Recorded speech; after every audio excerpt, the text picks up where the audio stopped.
Hello and नमस्कार दोस्तों, कैसे हो आप सभी। क्या हाल चाल। आशा करता हूं कि सब बढ़िया चल रहा होगा। मैं हूं अर्पण चैटर्जी, आप सभी के दोस्त एंड होस्ट। स्वागत करता हूं आप सभी को, आप सभी के प्यारे चैनल केमिस्ट्रियंस असेंबल में। और आज हम फिर से क्लास 11 की जो थर्मोडायनामिक्स चल रही थी केमिस्ट्री की, वो थर्मोडायनामिक्स की और एक बहुत बहुत महत्वपूर्ण लेक्चर आप लोगों के सामने ले आए हैं। तो देखना दोस्तों, आज हम क्या पढ़ेंगे। हमने आप लोगों को ये बोले थे कि एनर्जी दो टर्म में फ्लो करते हैं किसी भी चीज़ में, कोई भी सब्सटेंस में। आप ये जानते हो कि हाई टेम्परेचर से लो टेम्परेचर तक हीट फ्लो करती है। मैं ये बोलना चाह रहा हूँ मेरे दोस्त कि जो एनर्जी थी, जो एनर्जी की फ्लो चल रही थी, थर्मोडायनामिक्स मतलब therm in dynamics, heat in dynamics, heat flow. Heat क्या है? एक एनर्जी की टर्म है, बहुत खूबसूरत सा टर्म है। लेकिन वो जो एनर्जी है, वो जो शक्ति है, उस शक्ति को आप दो रूप से जानोगे कि ये शक्ति आपके सामने दो रूप से फ्लो करेंगे। एक तो है एनर्जी की टर्म जो है हीट, जो आप लोगों के सामने मैं आज बोलने जा रहा हूं, और एक है वर्क। मतलब आप ये बोलोगे किसी भी वस्तु में, किसी भी सब्सटेंस में, किसी भी मैटर में, कोई सा भी चीज हो, उसमें अगर आपको एनर्जी फ्लो करवाना है तो आप हीट के टर्म में फ्लो करवाओगे या तो वर्क के टर्म में फ्लो करवाओगे। तो देखो एनर्जी, ये एनर्जी की जो फ्लो की टर्म है ये दो है। एक तो है आपका हीट, दूसरा है आपका वर्क। इसी से आपका फर्स्ट लॉ ऑफ थर्मोडायनामिक्स भी बनेगा। लेकिन उस एनर्जी में इंटरनल एनर्जी की बात हमें छेड़नी होगी। लेकिन पहले आपको मैं ये हिट वाला टर्म सिखा दूं, उसके बाद ये वर्क वाला टर्म सिखाएंगे, उसके बाद फर्स्ट लॉ ऑफ थर्मोडायनामिक्स में जाएंगे। लेकिन फर्स्ट लॉ ऑफ थर्मोडायनामिक्स बहुत आसान है। आपको सिर्फ ये जानना है कि कोई सा भी मशीन हो, अब ये सुन लो कि कोई सा भी मशीन हो, अगर आप बाहर से एनर्जी नहीं दोगे तो वो क्या आपको वर्क डन करके देगा? नहीं। यही आपका फर्स्ट लॉ ऑफ थर्मोडायनामिक्स है। या जो law of conservation of energy है, मतलब ये जो पूरा यूनिवर्स है, ये जो पूरा दुनिया है, ये जो पूरा पूरा पूरा यूनिवर्स है या सिस्टम है, सराउंडिंग से कुछ भी बोल लो, ये यूनिवर्स की जो पूरा एनर्जी है वो क्या है? वो कांस्टेंट है। आप एनर्जी को क्रिएट भी नहीं कर सकते, आप डिस्ट्रॉय भी नहीं कर सकते। सिर्फ एनर्जी को एक फॉर्म से दूसरे फॉर्म तक ट्रांसफॉर्म या कन्वर्ट कर सकते हो। आप ये बोलोगे सर हम ये जानते हैं, law of conservation of energy में हमें ये सिखाया गया था कि एनर्जी वो सिर्फ एक फॉर्म से दूसरे फॉर्म तक ट्रांसफॉर्म हो सकते हैं, कन्वर्ट हो सकते हैं। एनर्जी क्रिएट नहीं किया जा सकता, डिस्ट्रॉय नहीं किया जा सकता, और total energy of the universe वो क्या है? वो कांस्टेंट है। तो आप बोलोगे सर कौन सा फर्स्ट लॉ ऑफ थर्मोडायनामिक्स सही है? दोनों ही सही है। एक केमिस्ट्री के तवज्जो से सही है, दो फिजिक्स के तवज्जो से सही है। जो मशीन वाला हमने बताया है कि एक यंत्र हो, एक मशीन हो, उसको आप बाहर से एनर्जी ना दो तो वो आपको वर्क डन करके नहीं देगा। तो आप ये भी तो जानते हो ना मेरे दोस्त कि W is proportional to Q है, W इक्वल्स टू JQ है। यही तो जूल्स का लॉ है, यही तो आपका जूल्स लॉ है। हाँ, आप बोलोगे हाँ सर ये तो हमें पता है कि आप हिट दोगे तो वर्क पाओगे। आप ये भी जानते हो सर ईटा क्या है? आप बोलोगे sir eta equals to output by input है। ये आपको फिजिक्स में पढ़वाया गया, जरूर पढ़वाया गया। ईटा इक्वल्स टू क्या है? ये वर्क एफिशिएंसी है। आप बोलोगे सर हाँ सर ये क्या है? ये हमारा वर्क एफिशिएंसी है, जिसको आप ईटा से जानते हो। ये क्या है? Output by input. आउटपुट में आपको क्या मिलता है मशीन से? वर्क। आप देते क्या हो? हीट। तो आप ये जानते हो मेरे दोस्त कि आप हीट देते हो, वर्क पाते हो। तो हीट क्या है? हीट एज इनपुट मशीन में दिया जाता है, हीट एज इनपुट मशीन में सप्लाई किया जाता है, और उस मशीन से आउटपुट के तौर पे आपको वर्क मिलता है। तो मैं ये बोलना चाह रहा हूं मेरे दोस्त, जो जूल्स का लॉ है वो भी बहुत बहुत आसान था। वो आपके सामने ये लेके आता है, ये एक पैकेज है, कंप्लीट पैकेज है। आप बोलते हो जे क्या है? जे है मैकेनिकल इक्विवेलेंट ऑफ हीट। जे क्या है? Mechanical equivalent of heat. मैं ये बोल रहा हूं, सिर्फ और सिर्फ मैं यही बोलने की कोशिश कर रहा हूं कि आप अगर हिट दोगे तो वर्क मिलेगा। हिट जितना ज्यादा दोगे वर्क उतना ज्यादा मिलेगा। तो एनर्जी की दो टर्म क्या है? आप बोलोगे सर एक हिट है, दो वर्क है। मतलब कोई सा भी मशीन हो, उस मशीन में आप दे क्या रहे हो? आप बोलोगे सर बाहरी दुनिया से मैं उस मशीन में एनर्जी सप्लाई कर रहा हूं as the term of heat. मैं हीट सप्लाई कर रहा हूं, मैं एनर्जी दे रहा हूं, मैं हीट दे रहा हूं, वो मशीन मुझे वर्क करके देगा। तो हीट देने से मशीन आपको आउटपुट के तौर पे वर्क करके देता है। यह है आपका फर्स्ट लॉ ऑफ थर्मोडायनामिक्स। तो अगर आप बाहर से एनर्जी एनर्जी ना दो तो आप क्या मशीन से वर्क की उम्मीद कर सकते हो? आप बोलोगे नहीं सर, अगर हम बाहर से एनर्जी ना दे तो क्या हमें मशीन कुछ वर्क करके देगा? नहीं देगा मेरे दोस्त। तुम आप ये बोलोगे सर इनपुट नहीं आएगा तो आउटपुट हमें नहीं मिलता है। ये फर्स्ट लॉ ऑफ थर्मोडायनामिक्स की जो एक्चुअल लैंग्वेज है, ये पूरा का पूरा स्क्रिप्ट फिजिक्स के लिए बनता है। लेकिन आप बोलोगे सर थर्मोडायनामिक्स केमिस्ट्री में क्या है? मैं बोलूंगा मेरे दोस्त कि आप सिस्टम हो, आपके पास एक खुद का एनर्जी है, एक ओन एनर्जी है, एक कोर एनर्जी है, एक इंडिविजुअल एनर्जी है, जिसको आप इंटरनल एनर्जी के नाम से जानोगे। मैं बताऊंगा आगे वाले वीडियो में, आगे वाले लेक्चर में। लेकिन पहले से ये सुन के रखो कि आप सिस्टम हो। आप क्या केमिस्ट्री में बाहर सराउंडिंग्स, यूनिवर्स के ऊपर भरोसा रखोगे? आप बोलोगे सर हम डिपेंड ही नहीं करते सराउंडिंग्स के ऊपर, हम यूनिवर्स के ऊपर डिपेंड ही नहीं करते, हम सिस्टम है, हम खुद बे खुद सिस्टम है। हम बोलेंगे सर हमारे पास ना एक खुद का एनर्जी है, एक ओन एनर्जी है, एक सेल्फ एनर्जी है, एक कोर एनर्जी है, एक इंडिविजुअल एनर्जी है, उसी का नाम पड़ता है थर्मोडायनामिक्स में इंटरनल एनर्जी। हम उसको लॉस करेंगे, हम बाहर से एनर्जी नहीं लेंगे। फिजिक्स क्या बोलता है? फिजिक्स बोलता है कि मशीन के ऊपर किसी भी यंत्र के ऊपर बाहर से एनर्जी दोगे as the term of heat, तो वो मशीन आपको आउटपुट के तौर में वर्क करके देगा। ये फिजिक्स का थर्मोडायनामिक्स है। और अगर बाहर से एनर्जी नहीं आया, बाहर से हीट नहीं आया एनर्जी के फॉर्म में, इनपुट के फॉर्म में, तो आउटपुट की उम्मीद मत रखो, वर्क तुम्हें नहीं मिलेगा, ये फिजिक्स बोलता है। लेकिन केमिस्ट्री क्या बोलता है मेरे दोस्त? केमिस्ट्री सिर्फ और सिर्फ आपके दिमाग में, आपके जहन में यह घुसाता है कि बाहर से उम्मीद मत रखो। आप बोलोगे सर सराउंडिंग से एनर्जी आएगा, सिस्टम सराउंडिंग्स की एनर्जी लेगा और उसके बाद वर्क करेगा। मैं बोलूंगा नहीं दोस्त, सिर्फ और सिर्फ सिस्टम में तवज्जो दो। सिस्टम बोलेगा भाड़ में गया सराउंडिंग्स, भाड़ में गया यूनिवर्स, मुझे नहीं चाहिए बाहरी दुनिया से एनर्जी, मुझे नहीं चाहिए बाहरी दुनिया से हीट, मेरे पास खुद का एनर्जी है, मैं उसको लॉस करूंगा और मेरा इंटरनल एनर्जी लॉस करके उसको वर्क और हीट के टर्म में फ्लो करवाऊंगा। मतलब मैं ये बोल रहा हूं loss of internal energy by system, ये हीट और वर्क दोनों के टर्म में फ्लो करते हैं। इसी से ही तो आपका du equals to dq plus dw बनता है। ये क्या फिजिक्स का थर्मोडायनामिक्स का लॉ है? नहीं दोस्त, नहीं है। मैं यही बोलना चाह रहा हूं, केमिस्ट्री में थोड़ा सा स्क्रिप्ट अलग है फिजिक्स से। आप ये दिमाग में रखो। मैं इसके बाद जब भी पढ़ाऊंगा फर्स्ट लॉ ऑफ थर्मोडायनामिक्स, आपको ये बोलूंगा कि लॉस ऑफ इंटरनल एनर्जी, ये किसका? सिस्टम का। अब ये सिर्फ और सिर्फ ये बातें मेरा दिमाग में रखो कि फिजिक्स में बाहर से एनर्जी आता है और मशीन वर्क करके देता है। इनपुट बाहर से आता है, मशीन वर्क करके देता है आउटपुट के तौर में। केमिस्ट्री में बाहर से एनर्जी नहीं आता है। केमिस्ट्री क्या बोलता है? सिस्टम, उसके पास खुद का एनर्जी है, वही है इंटरनल एनर्जी, वो लॉस होता है। वो इंटरनल एनर्जी का जो लॉस होता है वो आपको हीट और वर्क के टर्म में फ्लो करते हुए दिखता है। ये आपको एकदम सही पक्का तरीके से पता होना चाहिए। तो ये लिखना चाहे लिखो, नहीं लिखना चाहे नहीं लिखो। ये आपका इंट्रो था। मैं आपको आज क्या बोलना चाह रहा हूं? हिट का टर्म बताऊंगा। क्या बताऊंगा? हिट का टर्म बताऊंगा। यस, बहुत प्यारा सा टॉपिक है,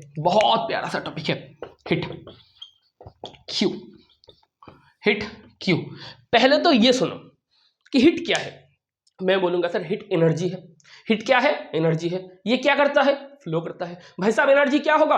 फ्लो करेगा। हिट भी क्या होगा? फ्लो करेगा। हाई टेम्परेचर से लो टेम्परेचर तक, मतलब टेम्परेचर की डिफरेंस देखोगे तो हाई टेम्परेचर की बॉडी से लो टेम्परेचर की बॉडी की तरफ हिट की फ्लो होगी। और कब तक फ्लो होगी? जब तक हाई टेम्परेचर और लो टेम्परेचर, दो डिफरेंट टेम्परेचर की बॉडी थर्मल इक्विलिब्रियम ना पकड़ ले। थर्मल इक्विलिब्रियम पकड़ेगा तो हिट की फ्लो नहीं होगी। तो ये जो हिट का फ्लो हो रहा है, एक बात को सुनना मेरे दोस्त, हिट की जो फ्लो हो रहा है उसके लिए थर्मोडायनामिक्स एक है।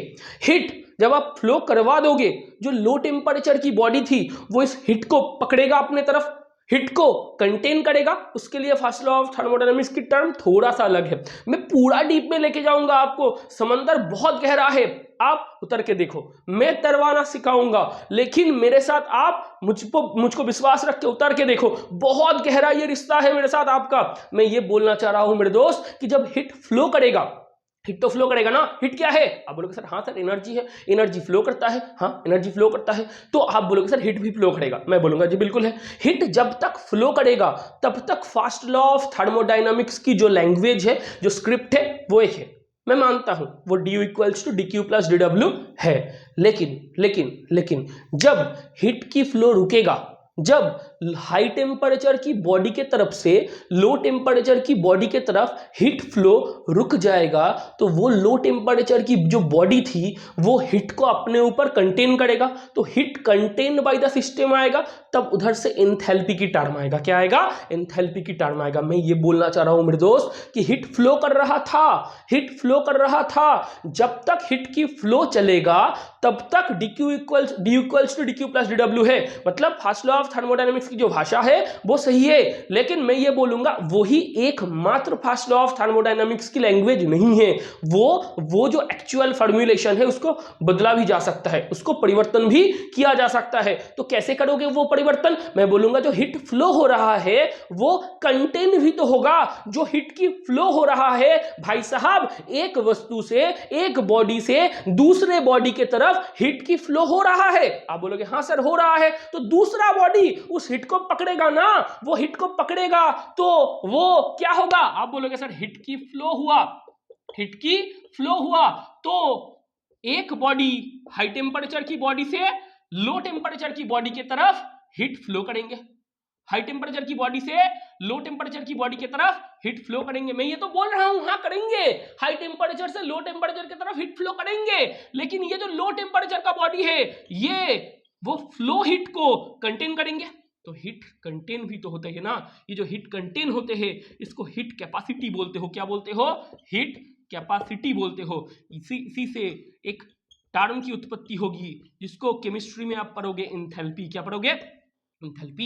हिट कंटेन या heat capacity by the system, मतलब जो सिस्टम है वो हिट को कितने तरफ से अपने ऊपर रख रहे हैं, कितने तरफ से अपने ऊपर ले रहे हैं, अपने ऊपर धारण कर रहे हैं, उसको आप बोलते हो एंथैल्पी, उसको आप बोलते हो एंथैल्पी। ये थोड़ा नाम हटके है लेकिन कंसेप्ट प्योर भी है, एकदम प्योर सोल है, लेकिन थोड़ा सा हटके नाम है। हाँ ये मैं मानता हूं। क्या किया जाए? हुआ हुआ। अब सुनो जो भी मैं बोलूंगा उसको थोड़ा थोड़ा लिखते जाना। ये हिट का ही केस चल रहा है। अब देखो हेडिंग डालो, हेडिंग डालो, हिट कैपेसिटी। बहुत प्यारा सा टॉपिक है सर, बहुत बहुत प्यारा सा टॉपिक है। हाँ प्यार तो मरकर से भी बाहर आ रहा है, बहुत प्यार है मरकर को आपसे, मुझसे। तो भाई बहुत हुई खिल्ली। अब देखो हिट कैपेसिटी, हिट कैपेसिटी क्या है ये? आप बोलोगे सर क्या है, समझाओ समझाओ। हिट अपॉन टेम्परेचर मतलब Q अपॉन T, ये है आपका हिट कैपेसिटी। मतलब किसी भी वस्तु की, कोई भी सब्सटेंस की, कोई भी सब्सटेंस हो, उसका टेम्परेचर यूनिट अमाउंट इंक्रीमेंट करोगे तो जितना हिट लगेगा। आप बोलोगे हाँ सर पता चल गया है। हिट कैपेसिटी क्या है? हिट कैपेसिटी तो ये है कि टेम्परेचर अगर 1 डिग्री में, 1 डिग्री सी हो या 1 केल्विन हो, कुछ भी हो, आप इंक्रीमेंट करने जाओ तो जितनी अमाउंट ऑफ हिट लगेगा वो है आपका हिट कैपेसिटी। मतलब कोई भी वस्तु हो, कोई भी सब्सटेंस हो, कोई भी मैटर हो, उसको अब एक बात देखो, मास की कोई भूमिका है इसमें? नहीं है। मोल की कोई भूमिका है इसमें? नहीं है। सिर्फ किसका भूमिका है? एक वस्तु, एक वस्तु, एक सब्सटेंस, कोई सा भी सब्सटेंस हो, कितने अमाउंट का भी सब्सटेंस हो, कितना मास का भी सब्सटेंस हो, कितना मोल का भी सब्सटेंस हो, कुछ फर्क नहीं पड़ता, घंटा फर्क पड़ता है हमें। आप बोलोगे सर हिट कैपेसिटी क्या है? मैं बोलूंगा कोई सा भी वस्तु, कितने भी मास का वस्तु, कितने भी मोल का वस्तु, कुछ भी हो, कुछ भी हो, कितना भी मोल ले लो, कितना भी मास ले लो, एक वस्तु लो, एक सब्सटेंस को लो, एक मैटर का लो, उसको एक केल्विन या 1 डिग्री सेंटीग्रेड मतलब यूनिट अमाउंट ऑफ टेम्परेचर की इंक्रीमेंट किसी भी वस्तु में करने जाओ तो जितनी अमाउंट ऑफ हीट रिक्वायर्ड रहेगा, जितना अमाउंट ऑफ हीट आपको लगेगा, वो है आपका हीट कैपेसिटी, वो है आपका हीट कैपेसिटी। मतलब आप बोलोगे sir amount of heat required to increase temperature unit amount, that is called heat capacity, that is called heat capacity. What is the unit? What is the unit? आप बोलोगे sir आसान है, joule पर kelvin. आप बोलोगे हाँ sir आसान है, आर पर डिग्री सेंटीग्रेड। आप बोलोगे हाँ सर आसान है, कैलोरी पर केल्विन। कुछ भी ले लो, कुछ भी ले लो, खेल कर दो। जूल पर केल्विन मतलब ये एसआई में है, ये सीजीएस में है, ये यूजुअल यूनिट है जो काम पे आते हैं, जो काम पे आते हैं। इसको लिख लो, ये आपका हीट कैपेसिटी। इसमें मास की कोई भूमिका है नहीं, इसमें मोल की कोई भूमिका है नहीं। तो बोलोगे सर भूमिका लेके आओ, मैं बोलूंगा जी बिल्कुल सर लेके आते हैं। हेडिंग डालो specific heat capacity, specific heat capacity. पहला वाला क्या था? पहला वाला था हीट कैपेसिटी। पहला वाला सिर्फ क्या था? Heat capacity. हीट कैपेसिटी क्या है? कोई सा भी वस्तु, कोई सा भी वस्तु, कोई सा भी मास का वस्तु, कोई सा भी मोल का वस्तु, कोई सा भी वस्तु, उसका मास कुछ भी हो, उसका मोल कुछ भी हो, उसका टेम्परेचर सिर्फ और सिर्फ यूनिट अमाउंट में इंक्रीमेंट होना चाहिए। उसके लिए जितना अमाउंट ऑफ हीट रिक्वायर्ड है, उसके लिए जितना अमाउंट ऑफ हीट लगेगा, वो है आपका हीट कैपेसिटी। अब क्या बोलोगे? स्पेसिफिक हीट कैपेसिटी क्या है मेरे दोस्त? Q by M delta T, Q by M delta T, Q by M delta T. क्या है ये? आप बोलोगे सर मास की भूमिका आई है। क्या आई है? मास की भूमिका आई है। मतलब यूनिट अमाउंट, यूनिट मास की वस्तु, उसकी टेम्परेचर यूनिट अमाउंट में इंक्रीमेंट करो तो जितनी हीट लगेगी वो है आपका प्यारा सा स्पेसिफिक हीट कैपेसिटी। क्या है? देखो एम अगर 1 हो, डेल्टा टी अगर 1 हो तो एस इक्वल्स टू क्यू है, specific heat equals to Q है। मैं ये बोलना चाह रहा हूं। आप बोलोगे हाँ सर दिखाओ। M1 मतलब यूनिट मास ऑफ सब्सटेंस, उसकी टेम्परेचर यूनिट अमाउंट में इंक्रीमेंट करने जाओगे तो जितना अमाउंट ऑफ हीट रिक्वायर्ड होगा, जितना अमाउंट ऑफ हीट आपको लगेगा, उसको आप बोलोगे स्पेसिफिक हीट कैपेसिटी। मतलब amount of heat required to increment the temperature by unit amount for unit mass of substance, that is called specific heat capacity। मतलब आपके जहन में, आपके दिमाग में ये बात एकदम पक्का बैठना चाहिए मेरे दोस्त, ये बात एकदम पक्का बैठना चाहिए। कोई सा भी वस्तु हो, मास रिक्वायर नहीं है, मोल रिक्वायर नहीं है, तो वो है आपका हीट कैपेसिटी, वो है आपका हीट कैपेसिटी। अगर मास रिक्वायरमेंट में आ रहा है, अगर मास रिक्वायरमेंट में आ रहा है मतलब मास की ऊपर डिपेंडेंसी आई, तो वो है स्पेसिफिक हीट कैपेसिटी। क्या है? वो है स्पेसिफिक हीट कैपेसिटी। मैं ये बोलना चाह रहा हूं यूनिट मास की सब्सटेंस, उसकी टेम्परेचर यूनिट अमाउंट में बढ़ाने की कोशिश करोगे, यूनिट अमाउंट में परिवर्तन करने की कोशिश करोगे, तो जितनी अमाउंट ऑफ हीट लगेगा या जितनी अमाउंट ऑफ हीट घटेगा वो है आपका स्पेसिफिक हीट, वो है आपका स्पेसिफिक हीट। बोल सकते हो, बोल सकते हो, आप बोलोगे जी बिल्कुल बोल सकते हैं। यूनिट क्या है? यूनिट क्या पड़ेगा? जूल पर केजी, सॉरी सॉरी सॉरी, के ऊपर डॉट आ गया मेरे दोस्त के ऊपर डॉट आ गया। देखो जूल पर KG into kelvin, joule KG inverse kelvin inverse, ये है आपका एसआई में। और ये करोगे तो आर्ग ग्राम इनवर्स डिग्री सेंटीग्रेड इनवर्स, और यही करोगे तो कैलोरी ग्राम इनवर्स डिग्री सेंटीग्रेड इनवर्स, कुछ भी कर लो, हो सकता है। ये एसआई में, ये सीजीएस में, ये यूजुअल में। तो मैं ये बोलना चाह रहा हूं, देखो ये क्या है? हिट क्या है? हिट मतलब एनर्जी, मतलब जूल, मास केजी, टेम्परेचर केल्विन, कर दो। तो ये बहुत ध्यान से देखना। और ये जो स्पेसिफिक हीट कैपेसिटी है, ये दोनों है, एक है छोटा सी p, एक है छोटा सी v। इसको नोट डाउन करना, इसको नोट डाउन करना।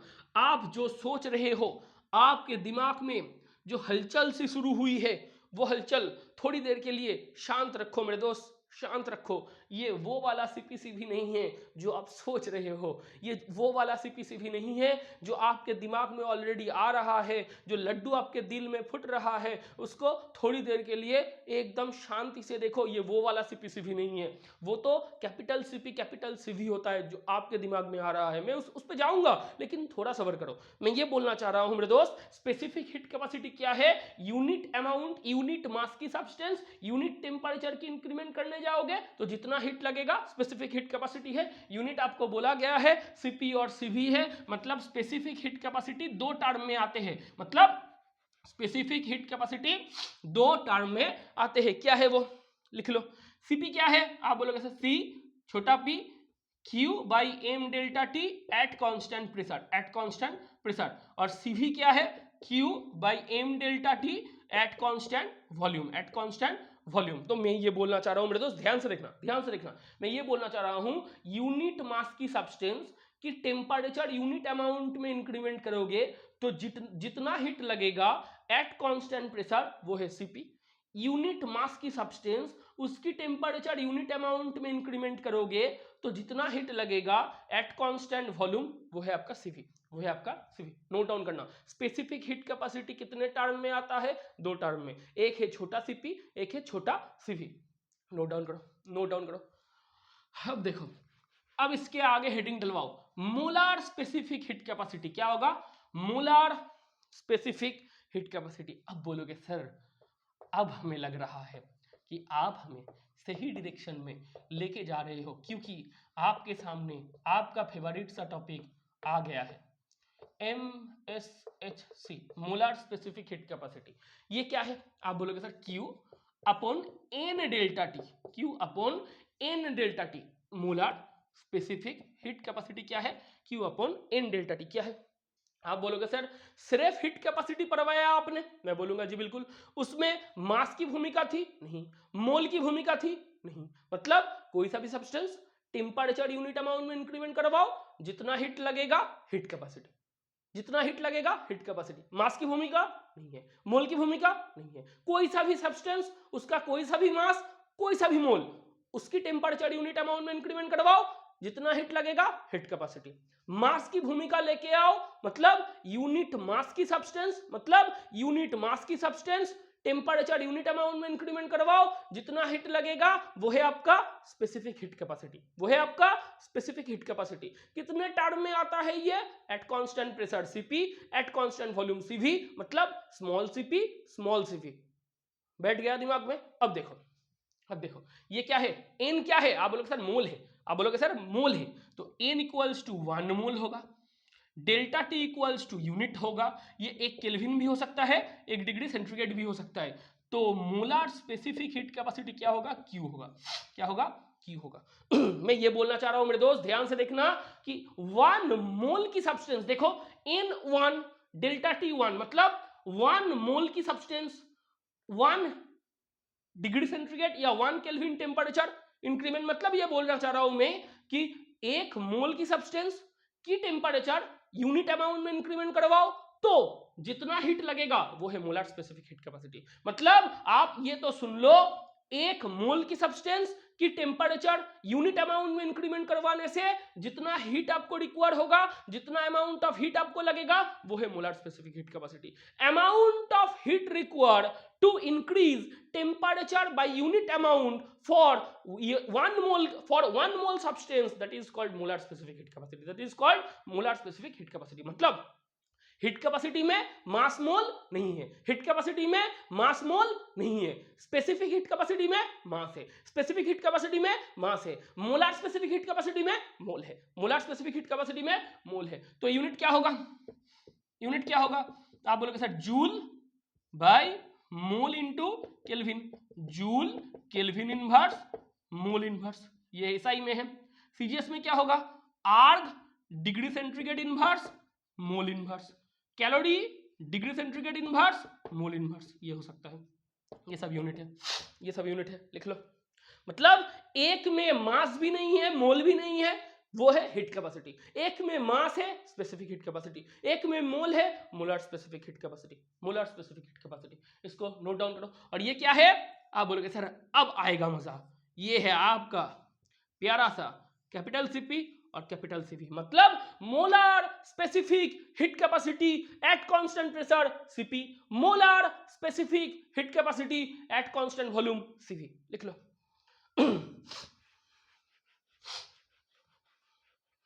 अब क्या होगा? अब क्या होगा? क्या ही होगा? कुछ नहीं होगा। Cp क्या है? Cp है आपका Q upon N delta T at constant P।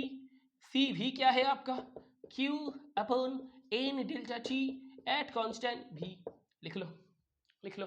क्या होता है? 1 मोल की सब्सटेंस यूनिट टेम्परेचर इंक्रीमेंट करवाओ, जितना हीट लगेगा एट कांस्टेंट प्रेशर वो है कैपिटल Cp। यूनिट मोल का सब्सटेंस, 1 मोल का सब्सटेंस यूनिट टेम्परेचर इंक्रीमेंट, जितना हीट लगेगा एट कांस्टेंट वॉल्यूम वो है capital Cv, capital Cp, capital Cv। हुआ। अब देखो एक बात को सुनना, एक बात को, छोटी छोटी छोटी सा बात है, बहुत बहुत ध्यान से सुनना। इसमें मोल की कॉन्सेप्ट है, छोटा सीपी में मोल की कॉन्सेप्ट नहीं था, तो बड़ा CP is equal to molar mass into छोटा सीपी, और बड़ा सीवी मोलार मास इनटू छोटा सीवी। इसको नोट डाउन करना, इसको नोट डाउन करना, ये बहुत इंपॉर्टेंट है। मैं ये बोल रहा हूं मेरे दोस्त कि छोटा सीपी में मोल का कॉन्सेप्ट नहीं था, तो उसको मोल की कॉन्सेप्ट में लेके आओगे तो मोलार मास से गुना करोगे। ये जो छोटा वाला सीपी है, इसमें क्या है, इसमें मोल का कॉन्सेप्ट है नहीं, इसमें मास का कॉन्सेप्ट है। इसमें किसका कॉन्सेप्ट है, मास का कॉन्सेप्ट है। इसमें मास का कॉन्सेप्ट है, उसको मोलार मास से गुना करवाओ, उसको मोलार मास से गुना करवाओ तो बड़ा सीपी आएगा, मतलब मोलार स्पेसिफिक हीट कैपेसिटी आएगा। मतलब स्पेसिफिक हीट कैपेसिटी को मोलार मास से गुना करवाओगे तो मोलार स्पेसिफिक हीट कैपेसिटी आएगा। क्या आएगा, molar specific heat capacity is equal to molar mass into specific heat capacity into specific heat capacity. इसको नोट डाउन करना, इसको नोट डाउन करना, बहुत बहुत इंपॉर्टेंट है। मोलार स्पेसिफिक हीट कैपेसिटी कब आएगा, स्पेसिफिक हीट कैपेसिटी को मोलार मास से गुना करवाने से ये आता है, इसमें ये आता है। लिखो लिखो, एक क्वेश्चन आया था, एक क्वेश्चन आया था, यूनिट लिखना हो गया, यूनिट लिखना हो गया, फॉर्मूला लिखना हो गया। अब देखो, मुझको कुछ दिन के लिए थोड़ा सा विश्वास करो कि Cp minus Cv equals to R होता है। क्या होता है, Cp minus Cv equals to R होता है। आप बोलोगे सर आपको नहीं, फिजिक्स में हमने ये पढ़ा है कि Cp माइनस Cv क्या होता है, आर होता है। तो देखो मेरे दोस्त, मैं ये बोलना चाह रहा हूं, for O2 gas what is the value of छोटा Cp माइनस छोटा Cv। ऑप्शन दिया गया है R, ऑप्शन दिया गया है 28R, ऑप्शन दिया गया है R/32, ऑप्शन दिया गया है 32R। ये है आपका ऑप्शन। आप बोलोगे सर हमें ना दिख रहा है Cp माइनस Cv क्या है, R, लगा दो इसमें, लगा दो इसमें टिक। आप बोलोगे नहीं सर, नहीं सर, पहले कुछ और दिख रहा था, अब और कुछ दिख रहा है। ये भाई साहब छोटा वाला Cp छोटा वाला Cv है, ये आपका बड़ा Cv नहीं है। आपको जो फॉर्मूला बताया जाएगा, आपको जो रट्टा मरवाया जाएगा, वो किसमें है, मोलार स्पेसिफिक हीट कैपेसिटी के लिए है। मतलब आप जो पढ़ते हो वो कैपिटल Cp और कैपिटल Cv की फॉर्मूलेशन है मेरे दोस्त, वो स्मॉल Cp और स्मॉल Cv की फॉर्मूलेशन तो कभी था ही नहीं। लेकिन क्वेश्चन आपको एग्जामिनर कहां से बना के देगा, आप बोलोगे सर छोटा Cp छोटा Cv से दिया है। तो देखो आपको क्या पता है, बड़ा Cp माइनस बड़ा Cv is equal to R. ये क्या है, एम इंटू छोटा Cp, ये क्या है, एम इंटू छोटा Cv बराबर आर। ऑक्सीजन है तो मोलर मास क्या है 32, तो 32 Cp minus 32 Cv is equal to R. तो छोटा Cp माइनस छोटा Cv is equal to R/32 is equal to R/32। ये है आपका आंसर। गलत मत करके आना मेरे दोस्त, गलत मत करके आना, ये बहुत बहुत इंपॉर्टेंट है। आपको ना एकदम बच्चे की तरह घुमा देंगे, वो आपको एकदम लट्टू बना देंगे। आप बोलोगे सर Cp माइनस Cv दिखेगा तो आर टिक करके आ जाएंगे, वो दिए है इसीलिए कि आप इसको टिक करके जाओ। लेकिन ध्यान में रखना ये formula molar specific heat capacity में है और आपको दिया गया है सिर्फ स्पेसिफिक हीट कैपेसिटी निकालने के लिए, तो इसको थोड़ा सा करके जाना। अब देखो इधर खेलेंगे हम, थोड़ा डिग्री ऑफ फ्रीडम की कंसेप्ट लगवा दे। हाँ बोलोगे हाँ सर पड़ोसी है डिनर, हमें तो चिकन डिनर भी चाहिए, आप हमें मटन दे रहे हैं। देखो मेरे दोस्त क्या है ये, सीवी का एक फॉर्मूला है, वो क्या है F/2R, जहां पर F क्या है डिग्री ऑफ फ्रीडम, F क्या है डिग्री ऑफ फ्रीडम। जी सर हमें पता है, तो Cp क्या होगा, आप बोलोगे Cp क्या है R plus Cv, R plus Cv, तो R प्लस F/2R, तो 1 प्लस F/2 इंटू R, तो ये क्या है, ये आपका Cp का फॉर्मूला है, ये आपका Cp का फॉर्मूला है। आपको ये भी तो पता है gamma equals to Cp upon Cv, gamma equals to Cp upon Cv। ये नोट डाउन करो, ये नोट डाउन करो। मतलब जो मोलार स्पेसिफिक हीट कैपेसिटी है उस पे आपने क्या लेके आए हो, डिग्री ऑफ फ्रीडम की जो कंसेप्ट है उसको मोलार स्पेसिफिक हीट में तोल रहे हो, उसको मोलार स्पेसिफिक हीट में तोल रहे हो। ये जो फॉर्मूला है इसको नोट डाउन कर लो, इसको नोट डाउन कर लो। ये आपने kinetic theory of gas physics में भी पढ़े हैं। तो हो गया नोट डाउन करना। अब देखो, एक तरफ लिखो मोनोएटॉमिक गैस, दूसरी तरफ लिखो, तीनों हेडिंग होगा। हाँ, और जो पॉलीएटॉमिक गैस की हेडिंग होगा वो नॉन लीनियर के लिए होगा। मोनोएटॉमिक गैस इधर लिखो, इधर लिखो डायएटॉमिक गैस, डायएटॉमिक, इधर लिखो पॉलीएटॉमिक और non linear, polyatomic non linear. Carbon dioxide के लिए नहीं है। हाँ, ये कार्बन डाइऑक्साइड के लिए आपने नहीं ले हो। ये क्या है? क्रिप्टन, हीलियम, जेनन, नियॉन, ये सब है। ये है मोनोएटॉमिक। डायएटॉमिक क्या है? ऑक्सीजन, H2, N2, ये सब है, ये सब है। ये क्या है? NO2, SO2, ये सब है, NO2, SO2, N2O, ये सब है, लिख लो। मोनोएटॉमिक ये सब है, इनर्ट गैस वगैरह। डायएटॉमिक ये सब है, और पॉलीएटॉमिक नॉन लीनियर वाला ये सब है। ये इसका F क्या है? 3। इसका F क्या है आप जानते हो? 5। इसका F क्या है आप जानते हो? 6। डिग्री ऑफ फ्रीडम क्या है? मोनोएटॉमिक गैस के लिए 3 है, डायएटॉमिक गैस के लिए 5 है, और पॉलीएटॉमिक गैस के लिए 6 है। तो CV क्या होगा? CV होगा 3/2R। CP क्या होगा? 5/2R। तो गामा क्या होगा? 5/3। तो इधर क्या आएगा? 1.66। क्या आएगा? 1.66 करके देखो। हाँ, ये इधर CV क्या आएगा? 5/2R, 5/2R। CP क्या आएगा? 7/2R, और गामा क्या आएगा? 7/5। तो क्या होगा? 1.4। क्या होगा? 1.4। क्या होगा? 1.4। इधर देखो CV क्या होगा? आप बोलोगे सर CV होगा 3R। CP क्या होगा? CP होगा 4R। तो गामा क्या होगा? CP/CV मतलब 4/3, मतलब 1.33। क्या होगा? 1.33। तो एक चीज को देखो मेरे दोस्त, कि इधर से इधर एटोमिसिटी की इंक्रीमेंट हुई। क्या हुई? एटोमिसिटी की इंक्रीमेंट हुई, बढ़ोतरी हुई। तो गामा वैल्यू की डिक्रीमेंट हुई, गामा वैल्यू की डिक्रीमेंट हुई, मतलब एटोमिसिटी के चलते गामा इज प्रोपोर्शनल टू 1/एटोमिसिटी, गामा इज प्रोपोर्शनल टू 1/एटोमिसिटी। इसको भी नोट डाउन करो, इसको भी नोट डाउन करके रखो। नोट डाउन हो गया, नोट डाउन हो गया। हटाए, मिटाए। आप बोलोगे हाँ सर, जानम थोड़ी ना है कि मिटने से दूरियां बढ़ जाएगी। बहुत बहुत बहुत ध्यान से सुनना मेरे दोस्त, ये आसान था। ये चीज़, ये जो हमने बताए हैं आप लोगों को, ये बहुत बहुत बहुत आसान सा चीज़ है, और आपने इसको देखा भी है पहले। तो एक चीज़ को देखो, CP/CV का कॉन्सेप्ट क्लियर हुआ इधर से।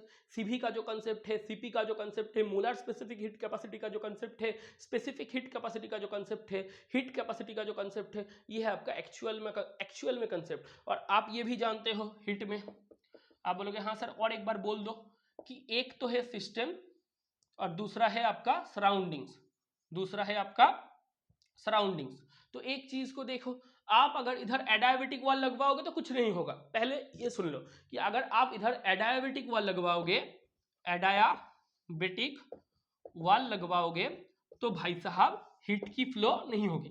तो आप बोलोगे सर हाँ, इधर हीट की फ्लो नहीं होगी, तो DQ इक्वल्स टू 0 बन जाएगा, तो DQ इक्वल्स टू 0 बन जाएगा। तो मैं इधर एडायाबेटिक वॉल नहीं लगवाया हूं, मैं इधर एडायाबेटिक वॉल तो कतई नहीं लगवाऊंगा। मैं क्या लगवाऊंगा? आप बोलोगे सर डायाथर्मल वॉल लगवाओ। क्या लगवाओ? डायाथर्मल, सिस्टम और सराउंडिंग्स। अब इधर डायाथर्मल वॉल लगवाओ, डायाथर्मल वॉल लगवाओ, तो डायाथर्मल वॉल हीट को फ्लो करवाने देगा। ये भाई साहब बोलेगा हाँ सर हीट तो फ्लो हो सकती है मेरी अंदर से। जी बिल्कुल हो सकती है। अब देखो, इधर का टेम्परेचर T1 रखो, इधर की टेम्परेचर T2 रखो, और बोलो कि T1 T2 से ज्यादा है। ये एज्यूम करो कि T1 T2 से ज्यादा है, तो भाई साहब हीट इधर से इधर फ्लो करेगा। तो हीट Q का जो फ्लो है, ये Q का जो फ्लो है, ये Q का फ्लो इधर से इधर की तरफ होगा। आप बोलोगे जी बिल्कुल होगा। ये इधर, ये हाई टेम्परेचर की बॉडी है, या हाई टेम्परेचर की सिस्टम है, लो टेम्परेचर की सराउंडिंग्स है। हाई टेम्परेचर की सिस्टम है, लो टेम्परेचर की सराउंडिंग्स है। तो हीट सिस्टम से सराउंडिंग्स की तरफ मूव करेंगे। तो आप बोलोगे सर सिस्टम की क्या हुई? Q हुई नेगेटिव, मतलब सिस्टम हीट छोड़ रहा है और सराउंडिंग्स हीट ले रहा है। तो इसका हीट क्या हुआ? पॉजिटिव। इसका हीट क्या हुआ? पॉजिटिव। आप बोलोगे सर ये क्या है? ये heat flow from system to surrounding से। क्या है? Heat flow from system to surroundings through diathermal boundary, through diathermal boundary. Diathermal boundary से अगर ये होगा तो आप बोलोगे जी बिल्कुल सर, हाँ सिस्टम सराउंडिंग्स को हिट छोड़ रहा है तो सिस्टम की हिट की साइन क्या हुई भाई, मैं हिट छोड़ूंगा तो मेरा हिट लॉस होगा ना, तो मेरा हिट क्या होगा, नेगेटिव में आएगा, मतलब मेरा हिट लॉस में जा रहा है। ये क्या है, ये सिस्टम के लिए एक्सोथर्मिक प्रोसेस है। क्या है ये, सिस्टम के लिए एक्सोथर्मिक प्रोसेस है और सराउंडिंग्स के लिए एंडोथर्मिक प्रोसेस है। सराउंडिंग्स हिट ले रहा है, सिस्टम हिट छोड़ रहा है, तो सिस्टम के लिए जो एक्सो है, सराउंडिंग्स के लिए वही एंडोथर्मिक प्रोसेस कहलाता है। तो भाई हिट की साइन दिखा, हिट की साइन देखा। अब देखो ऊपर वाला हिस्सा को मिटाते हैं, ये ऊपर वाला हिस्सा को मिटाते हैं। आप बोलोगे जी सर मिटाइए। अब देखो दूसरा कहीं नहीं, दूसरा कहानी में आया ट्विस्ट। आप बोलोगे हाँ सर, ये है सिस्टम, ये सराउंडिंग्स, ये है T1, ये है T2।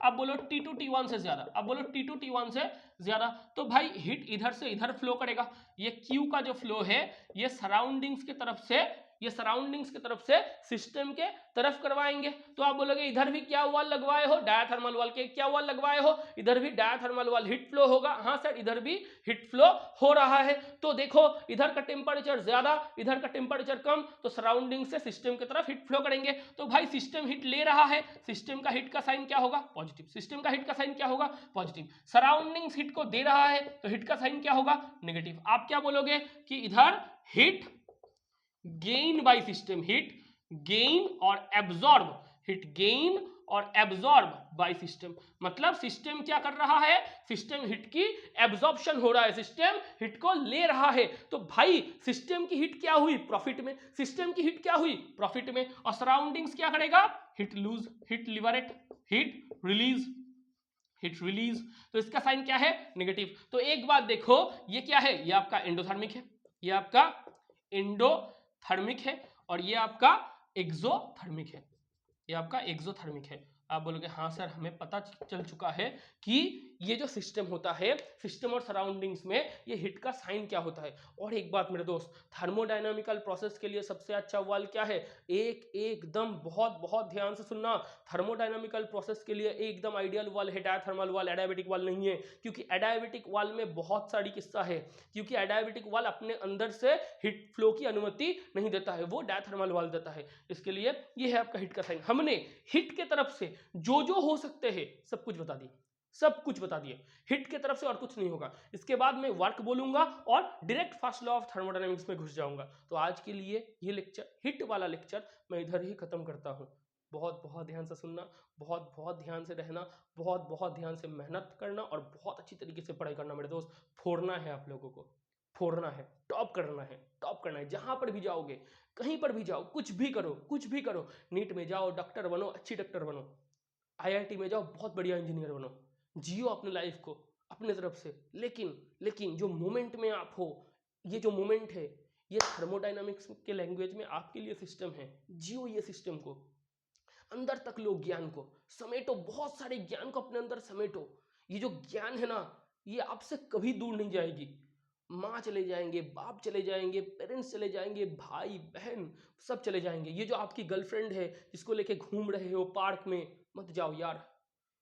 उसको रहना है तो रहेगा, नहीं रहना है चले जाएगा। ये जो ज्ञान है ये नहीं जाएगा। ये आपको एकदम प्योर आपका सोल का सोलमेट है। ये जो ज्ञान है ना, ये आपका सोलमेट है, कभी नहीं छोड़ेगा, कभी नहीं छोड़ेगा।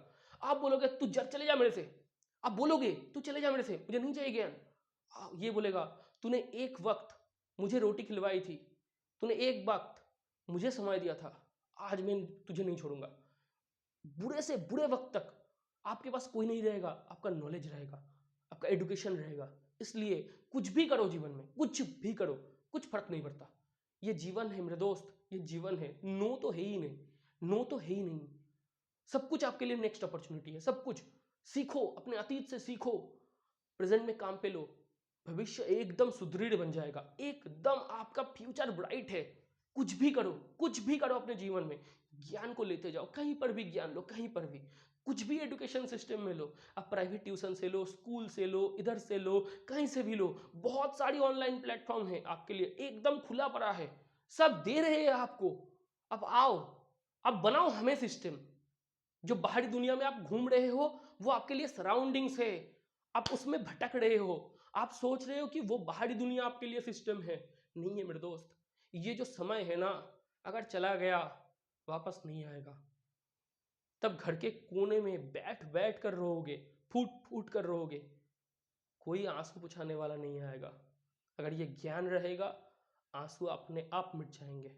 ये मैं नहीं, ये आप कहोगे 2 साल के बाद, 3 साल के बाद कि सर ने बताया था। ये बहुत बहुत बहुत तीखा सा बात है, लेकिन ये बात अगर आप हजम कर गए ना तो फाड़ दोगे।